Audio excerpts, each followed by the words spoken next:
Hey guys, it's Miharu, and welcome to episode 12 of SpyroCast. Today I have my friend Mark with me. How are you? I am totally chill, Miharu, totally chill. And what do you know, it's going to be a furry exclusive episode here on the podcast today, isn't it? Yes, furries all around. Yeah, we had a lot of trouble getting this thing started. Don't worry though, the fox and the skunk got it all sorted, so yippee! Yay! So Mark, what is your history with Spyro? Well, my history with the Purple Dragon goes way back. My first experience was at the age of 5 when my older sister got her PlayStation 1 for her birthday, and with it was Bugs Bunny Lost in Time and a demo disc which contained a demo for Spyro 2. Yeah, I played Spyro 2 first, so yay me! Haha. But that was the one I played the most because I just really loved exploring, you know, the open worlds and, you know, seeing all these uniquely designed enemies, you know, the giant ducks and everything, and of course the cute little baby turtles as NPCs, and I just really love that. That really grasped me more than the other games at that time, and I just find myself playing that demo more often than the others, especially Crash Team Racing and Disney's Tarzan, which I also played, but not as much as Spyro 2. So yeah, that's the game I wanted to play. The first one I asked my mum and dad to get me for my birthday, but the thing is, Spyro 2 didn't actually come out yet around the time of my birthday, so I had to get the first game instead, which was alright because, you know, it was still Spyro, and despite it not being the same game, I was still very much hooked on it, and from that point on, the rest is nostalgic history, because I just loved, you know, trying to beat all the levels and, you know, exploring the worlds and, you know, like I said before, just, you know, fighting the enemies and stuff, all the unique enemies that you see, because normally in other games you have, like, typical stock enemies, you know, like the Goombas in Mario, but Spyro was different because you fought all unique enemies and stuff, so that's another reason why I was hooked on it. But the thing is, I never actually got to finish Spyro 1, though, because in order to beat the game 100%, you had to also complete the flight levels, and I'm pretty damn sure the majority of the Spyro fandom dislikes these, and you know it. Yep. Yeah, I suck at the flight levels myself. That was, one reason that I couldn't really, one reason that it took me so long to beat Spyro 2, 100% was because I was really bad at the speedways. But I eventually did it. They just scream padding in my opinion, and it certainly doesn't bloody help that they're all so frustrating to complete looking at you, Icy Flight. But yeah, Spyro was the game that I played the most in my youth. I mean, I did play a bit of Crash Bandicoot, but I wasn't into that as much as I was with Spyro. In fact, my sister played Crash Bandicoot more than I did, really. But you know, aside from the flight levels, there was also some things that also blocked me from, you know, completing the game fully, and this is kind of something that I think some people will relate to, but, you know, there's some stuff in the game that scare you as a kid, even though they're probably not supposed to be that way, and for me, it was always those misty bog, dragon-eating plants. Oh god, I hate those things. Yeah, I wonder how many people got a vor fetish out of that. Yeah, but anyway, now, so I played Spyro 1 a lot, but I never got to Spyro 2 until somewhere around Easter 2000, I think. And I just remember getting that for Easter, as far as I can remember. I don't know if it was for Easter around that year, but when I got to that, I was also hooked on that because of, you know, the amount of the levels were a bit more varied this time. I mean, Spyro 1 had typical fairy tale levels, but Spyro 2 had more variety in terms of the levels, and they were all lovely to look at. Well, if you count some levels like Idle Springs or Shady Oasis. Well, Idle Springs is good to look at, but Shady Oasis, in my opinion, was kind of murky to really look at, honestly. Also, Spyro 2, unlike Spyro 1, I actually did manage to 100% Spyro 2 at a young age. However, for me, the reward for getting it wasn't really all that great, in my opinion.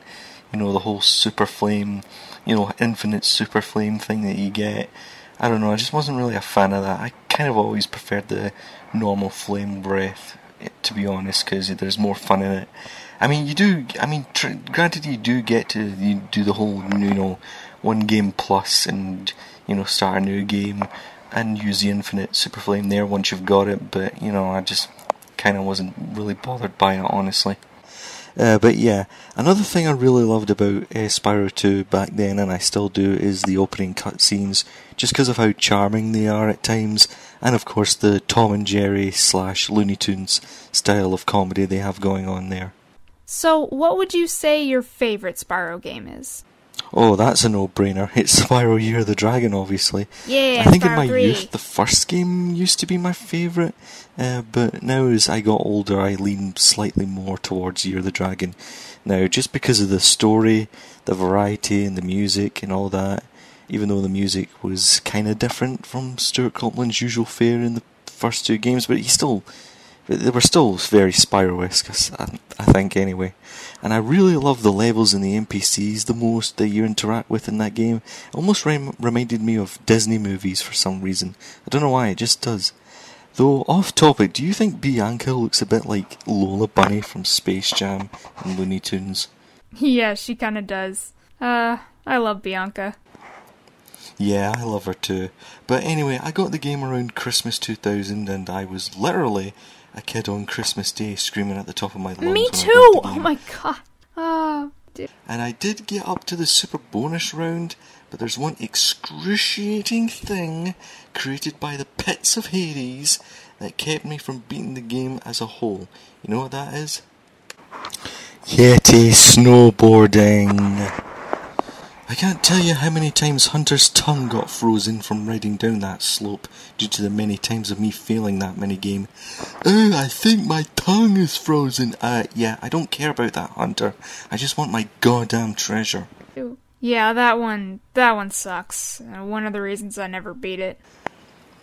Yeah, I never beat it until you could find a way to cheese it by doing tricks on the racetrack before starting the race, or just standing still on one of those blue stars that give you speed for a short time, and when you start the race it's infinite speed, so that's one way to cheese it, I suppose.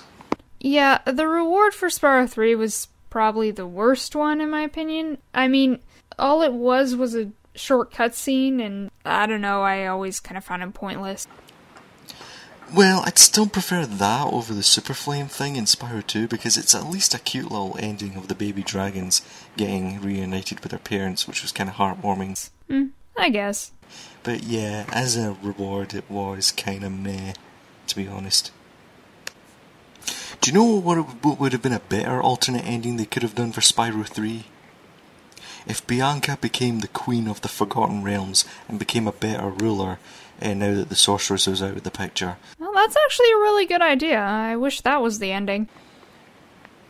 And well, the reward being shitey might be an indication that Spyro 3's final act was slightly rushed. I mean, people say always go on about Spyro 2 for being rushed, but Spyro 3 did feel a little bit rushed in some parts as well. Yeah, it was rushed, and a lot of people didn't like it due to that. Yeah, but I still love the game nonetheless. One thing that of course makes Spyro 3 stand out from the other games is the 5 new playable characters. And I'll be honest, when I was young back then I was a little sceptical of that at first. But I did enjoy playing as them back then, and they, after they grew on me a wee bit. And I still do, but that's probably because I'm so used to playing Spyro 3 now that I've grown accustomed to them over the years. Because, these days everybody likes to rag on Spyro 3 for the characters.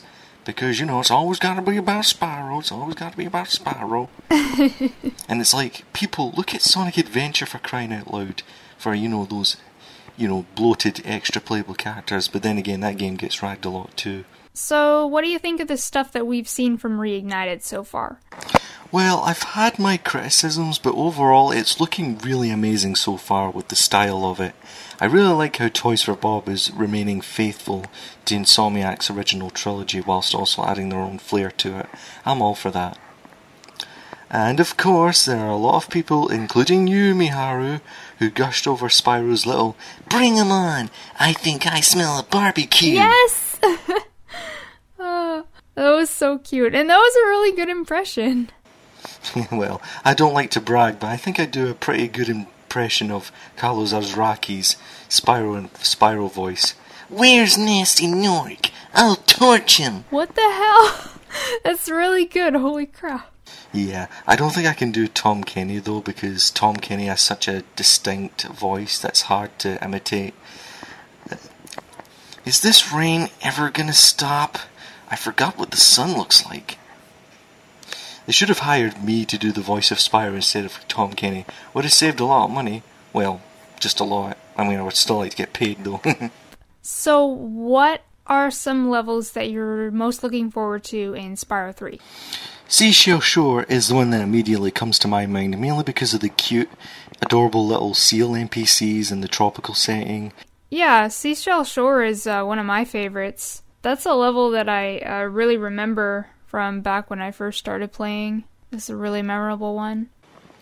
You could say it was like a cross between Sunny Beach and Aquaria Towers from Spyro 2, because you do a lot of swimming like in Aquaria Towers, but also a lot of running on land like on the beaches like in Sunny Beach. Though it also has the worst disguises ever by the Rhinox hiding in shells. You should be ashamed of yourselves for that, Rhinox. I would also like to see how the game expands on Sheila's relationship with the seals, since she says in one of the mini game that she does that some of them are her friends, and I think that's rather cute and charming to have a kangaroo befriend a lot of these seals. It really is. They probably won't, but I would like to see it. Oh yeah, you're right. I never liked the Sheila challenge. It was always one of the harder ones for me when I was a kid. Funny enough, there is a way to actually cheese that minigame by going over the sandy hill to bypass the timer. I used to do that a lot, but now I don't because, where's the fun in that? Though, personally, I thought the Bluto the Rhinox shark boss fight was a lot more annoying back then, because if there's one thing about Spyro 3 I feel hasn't aged well, it's the turret controls. Not the one where you stand still, but the one where you move in them. Oh yeah. Bamboo Terrace is another level that I'm really looking forward to because of those super adorable little pandas that I want to cuddle and squeeze all day. Aw, yeah, the pandas. They're really cute. I can imagine that level sort of looking like what they're doing with Colossus now, because they seem to have a good grasp on how to handle those types of levels. I would expect them to add more mountains, snowy mountains in the background like in Colossus, as well as a bit more Chinese architecture and style to the buildings. Also maybe some more bamboo plants in the terrain because, it's called Bamboo Terrace for a reason. Like the mountain regions and stuff. It's gonna look cool. Oh yeah. I wonder how they'll handle that Donkey Kong inspired Bentley mission. I remember hating that one a lot when I was a kid. Yeah, Bentley's mission on that. I mean, I don't hate Bentley, he's a perfectly fine character. I just wasn't a fan of that mission. I almost hated it as much as his infamous boxing minigame. Because, we gotta have boxing in our platform games for some reason. I was never really sure what to think of Bentley. Like, he wasn't bad as a character, but I never liked playing as him, and I just, I don't know. But, I mean, he did help out with the Scorch fight, and that, of course, is my favorite boss battle in the game, so I go back to that one a lot. It's always confusing how people say they remember that fight being hard, but, he's probably the easiest boss in the game next to Buzz. Yeah, I think Scorch is probably one of my favourite boss fights in any game, probably. Well, let's hope the Reignited trilogy fixes gameplay a little. And then there's also the Sparks minigames, which are very different, but at the same time still similar to Spyro's gameplay, because you still do a lot of charging around and collecting gems. It's just done in a top-down shooter style. You could say they're just extra levels that give you a nice little ability for Sparks as a reward from completing them, since, Spyro already has his abilities from the second game, so they thought about they might as well give some new ones to Sparks instead.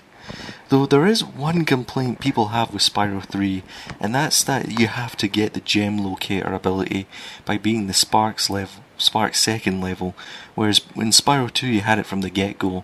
But I think they did it that way so they could encourage players to explore a lot more and find the gems themselves, so that they didn't want to have the player's hand being held all the time. That's just what I think, though. Yeah, that's true. I do like the music in the Sparks levels, though. It's the title screen music. It's a really good track, but I don't even, realize it is until I play a Sparks level, and I'm like, wow, this is like really good music. Oh yeah, we all know the original release of the game has a lot of reused tracks. You'd have to get the greatest hits version for the newer ones, which I can't because I'm in the UK, so poor me. Though I will say Molten Creators music does fit Dynamines a lot. Yes, it does. I don't like the Greatest Hits Dynamines track. I will say Spyro 3's music is my second favourite of the trilogy. Spyro 1's my favourite just because of how memorable and atmospheric it is. Spyro 2 is my least favourite soundtrack, but it's still great. How come you don't like Spyro 2's music much? Well, the only reason it's my least favourite is because some tracks can get a little annoying, particularly Zephyr with the whole Aw, what? You know, that's totally something I want to hear in a war zone, you know. I like Zephyr's music, but I don't know why, but what you're describing for some reason reminds me of like the engine boss music in Crash 3 where you like couldn't hear the music at all, and it was just like the loud sound effects. Oh yeah, I don't even remember the music to that boss because of all the noisy as hell sound effects. But Dr. Cortex, these sound effects are too loud for me to... Oh, shut up, engine, and just get on with it. Oh my god. Well, they gotta show off that technology somehow, even if it means shoving it down our throats. Okay, so, what are some of your favorite levels from Spyro 1? Okay, Ice Cavern, Dark Hollow, what else? I guess Toasty, if you count the boss levels, just for the music alone. I don't think I've got one from Beastmakers. I guess Misty Bog, despite my fear of those plants back then. I guess Misty Bog counts since Terrace Village is kind of forgettable, and I think we all know what people think about Treetops by this point. Yeah, but I like Treetops, it's my favorite. Well, yeah, it's an incredibly atmospheric and fun level when you get the hang of it, fighting all these monkeys and baboons. I still think they're monkeys and baboons just because of the habitat and such. I guess Dark Passage is another favourite of mine, because it has a unique concept of the cute little puppies that turn into giant demon dogs from hell, and the turtles turning into giant demon turtles. And I guess another favourite of mine is North Cove, but only because of the music. That shit's one of the catchiest tunes I've ever heard in my opinion. I gotta ask, which supercharged type do you prefer? The arrows on the ground or the power-up gate like they did in Spyro 2? Okay, well, I've also explained this. I love running along the arrows. Feels like you have a lot more control. I actually do not like how it's done in the second game at all, with the power-up gate being the supercharge. I never liked it at all in Spyro 2, especially in Fracture Hills. Yeah, I just didn't... I felt like the control was, like, completely lost. For some reason, I feel like I'm much more in control when I'm running along with the arrows. Yeah, and I like how they brought it back in Year of the Dragon, so I was really happy with that. And that's why Spyro Year of the Dragon is better. Nah, I'm just kidding. We all have our different tastes. But, I mean, I'm glad that they seem to be improving the supercharged controls a little bit in the Reignited for Spyro 2. Yeah, I think the charge in general seems a lot different in the Reignited trilogy. In the original you could charge, but you could still steer in a good direction, whereas it looks like it's more narrow in the remaster. Of course, we'll not know that until we actually try it out, because Toys for Bob still can't be arsed releasing a demo. Come on, people. It's 2018. We need a demo now. I know, man. Come on. We need a demo. By the way, even though we hate the flights, which game in the trilogy do you think had the best speedways? Like, which game handled it better, or at least handled it the best? Handled it the best? I'm not sure. I mean, I know that I didn't like the way they were in Spyro 3 when you didn't get your time back and you just got the gems, and like, yeah, that just gave me more anxiety. Well, to be fair, the time limit in those speedways was a lot stricter than in 1 and 2. Despite that, I think Spyro 3 did them best, because even though they were a lot more linear, you still had a lot more to do, like the racing, even though the racing can be a little dull at times. But the most memorable thing definitely was the Secret Hunter challenges, where for some reason Hunter has some kind of secret conflict with the sheep saucers. And my go-to speedway has always been Icy Speedway from Spyro 2. I think my favourite speedway in Spyro 2 was Canyon Speedway. I don't know why, I just found it that the most fun to do in that game. One thing I hated about the speedways in Spyro 2 was that You had to complete the course before doing the secret orb challenge. I'd rather they just be optional from the get-go. Oh yeah, I completely forgot that you actually had to do the time trial first. You should be able to do it in any order. It's like, thanks a lot, Hunter, you've been a real help so far in this game. First the crystal popcorn fiasco, now this shit. Yeah. And another favorite is Night Flight. It's always been the easiest for me in the first game. Some people have trouble with it, but I can do it in one go.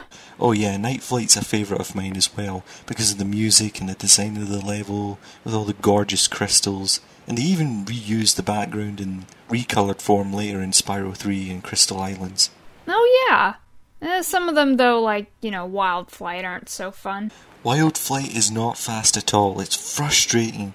Even at this age I still have trouble with it because the water's too high and it's easy to fall in. Apparently Spyro never thinks to bring his water wings with him to these flights.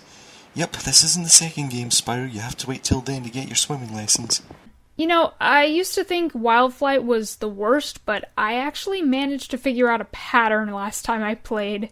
But Icy Flight, though, there's no pattern at all, so now that one is definitely my least favorite. Oh yeah, Icy Flight. I can't say it's harder, but I think we can both agree both those flights are annoying as hell. But I don't want to do flying lessons. But Spyro, you have to at your age. But I want to fight Nasty Nork. Spyro, go to your room. Fine. Yeah, Calor's Raki will always be my favourite voice for Spyro, but Tom Kenny's great as well. Yeah, Carlos Alazraki did a great job with the younger Spyro, but Tom Kenny's my favourite. Yeah, I will miss Spyro being a lot younger in the first game, since they now seem to have him as the same age in the Reignited trilogy, but it's not a huge loss. Tom Kenny's still doing a good job. Well, I think I'm gonna end it here. Thank you so much, Mark, for being on this episode of SpyroCast. Hey, the pleasure's mine. And to all of you out there, thank you so much for listening. Don't forget to subscribe and follow me on Twitter, and I will see you in the next SpyroCast. Until then, this is Miharu, signing off. Ciao!